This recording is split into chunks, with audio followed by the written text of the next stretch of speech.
Hello students, आज हम cycas का गैमीटोफाइट के बारे में पढ़ते हैं। तो मेल और फीमेल गैमीटोफाइट का निर्माण किस प्रकार होता है वो हम देखते हैं। तो सबसे पहले हम लेते हैं माइक्रोस्पोर या मेल गैमीटोफाइट, नर युग्मोद्भिद जिसे कहते हैं, जिसको हम लघु बीजाणु भी कहते हैं। वो किस प्रकार जो है वो बनती है, ये तो हमने देख लिया कि किस प्रकार वो बनती है। ये जो है माइक्रोस्पोरेंजिया के अंदर मियोसिस डिवीज़न होता है, वो हमने देख लिया। पर इसके आगे जो भी डिवीज़न्स हैं किस प्रकार होते हैं, तो ये हम देखते हैं। सबसे पहले जो है वो लघु बीजाणु धानी के अंदर से ये लघु बीजाणु जो है वो निकलते हैं और विकास करना शुरू करते हैं। अब ये जो लघु बीजाणु हैं इनको पोलन भी कहते हैं, और ये पॉलिनेशन से पूर्व या परागण से पूर्व ही इनमें कुछ डिवीज़न्स या इसके अंदर जो है वो शुरू होते हैं। अब ये जो डिवीज़न्स हैं ये क्या हैं? पहले जो परागण से पूर्व जो परिवर्तन है उसके अंदर करीब 10 दिन पश्चात लघु बीजाणु के बीच एक रिक्तिका बनती है, और जो स्टार्च ग्रेन हैं वो चारों तरफ से एकत्रित हो जाते हैं, और इसमें जो है वो केंद्रक आधार की ओर खिसक जाता है।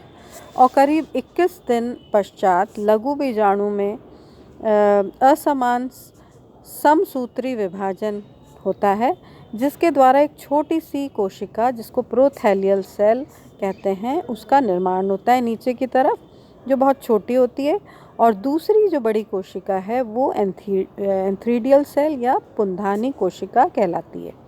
पुंधानी कोशिका पुनः विभाजित कर छोटी एक जनरेटिव सेल बनाती है जिसको जनन कोशिका कहते हैं, और एक बड़ी नलिका कोशिका या ट्यूब सेल का निर्माण करती है। इस प्रकार जो त्रिकोशिकीय अवस्था जो है वो होती है, अर्थात ये लघु बीजाणु धानी से बाहर आते हैं तथा शेष विकास परागण के बाद पराग प्रकोष्ठ में होता है। अब ये जो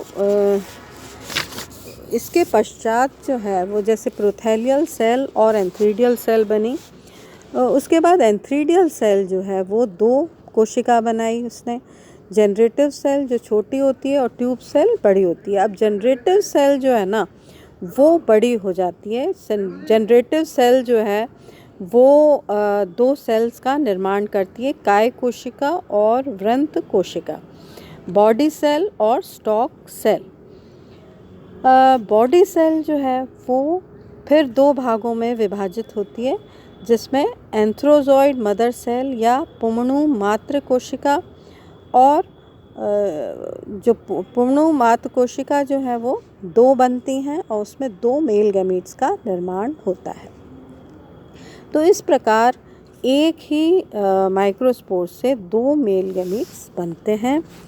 ये जो इनका आकार होता है ये इस प्रकार का होता है, जैसे कि इसके अंदर है, ये सीलिएटेड होते हैं, इनके अंदर सीलिया पाया जाता है, और ऊपर की तरफ गोलाकार संरचना इसकी होती है। अब हम लेते हैं कि चेंजेस जो पॉलिनेशन के पश्चात होते हैं। तो परागण के 1 सप्ताह के भीतर ही 3 कोशिकीय परागकण अंकुरित होने लग जाते हैं। सर्वप्रथम 3 कोशिकीय परागकण की जो जनरेटिव सेल है वो स्टॉक सेल या बॉडी सेल का निर्माण करती है। अब जो भी इसके बाद जब मेल गैमीट्स जो हैं वो ओव्यूल में आते हैं, तो ओव्यूल में इसका निषेचन या फर्टिलाइजेशन की अवस्था होती है। तो उसके बाद हम अब लेते हैं कि किस प्रकार फीमेल गैमेटोफाइट जो है वो बनता है। अब फीमेल गैमेटोफाइट जो है वो हमने देखा कि इसमें जैसे कि ये ओव्यूल है और ओव्यूल में के बीजांड में उपस्थित 4 गुरु बीजाणुओं में से केवल एक ही फंक्शनल या क्रियाशील रहता है और ये जो है वो फीमेल गैमेटोफाइट या मादा युग्मोद्भिद बनाता है। तो एक बीजाणु के सक्रिय योगदान होने के कारण यह विकास एक बीजाणु या मोनोस्पोरिक विकास कहलाता है। यह क्रियाशील गुरु बीजाणु मादा जो युग्मोद्भिद है उसके प्रथम अवस्था जो है वो दर्शाता है। इसके बाद इसमें फ्री न्यूक्लियर डिविजन्स या जिसे हम कहते हैं कि स्वतंत्र विभाजन होते हैं और इसके परिणाम स्वरूप कई मुक्त केंद्रक बनते हैं। अब ये जो मुक्त केंद्रक है बीच में रिक्तिका बन जाती है और केंद्रक परिधि में एकत्रित हो जाते हैं।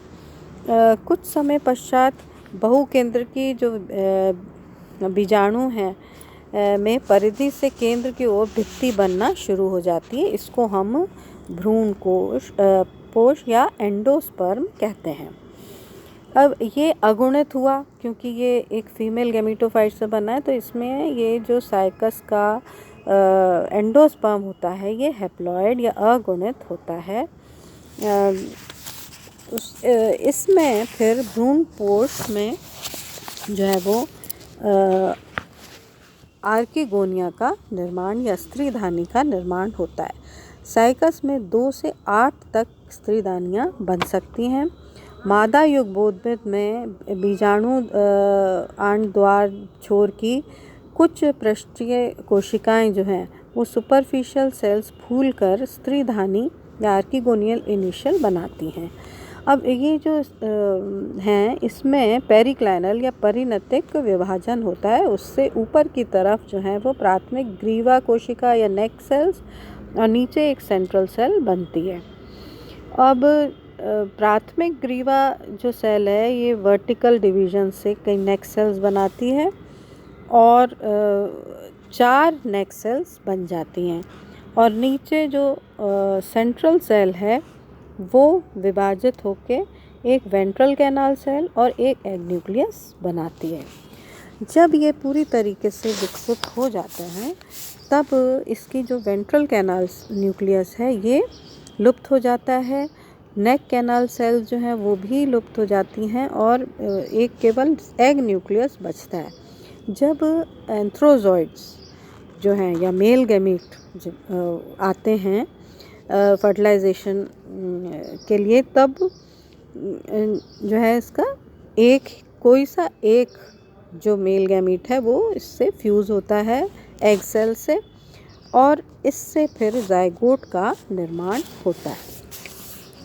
अब जो ये फर्टिलाइजेशन है या निषेचन है ये इसको हम कहते हैं साइफोनोगैमी।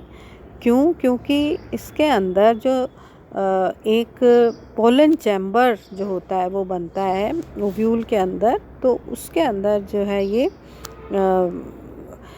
फ्यूजन होता है। तो इस जो पराग नलिका या पोलन ट्यूब है ये न्यूसेलस के चारों तरफ जो है वो आर्किगोनियल चैम्बर तक पहुंच जाती है और ऑस्मोटिक प्रेशर बढ़ने के कारण पराग नलिका फट जाती है और वहाँ से फिर स्त्रीधानी में जो है वो एंथ्रोजॉइड्स चले जाते हैं या नर युग्मक जिसे हम कहते हैं और ऊस्पोर का निर्माण करते हैं। कभी कभी एक से ज़्यादा नर युग्मक अंड कोशिका के कोशिका द्रव्य में प्रवेश कर जाते हैं। इसमें एक नर युग्मक ही अंड कोशिका से संयुग्मन करने में सफल होता है, अन्य जो हैं वो नष्ट हो जाते हैं। तो इस प्रकार क्योंकि शुक्राणु कई ही होते हैं तो इसलिए इसको पॉलीस्पर्मी या बहुशुक्राणुता भी कहते हैं।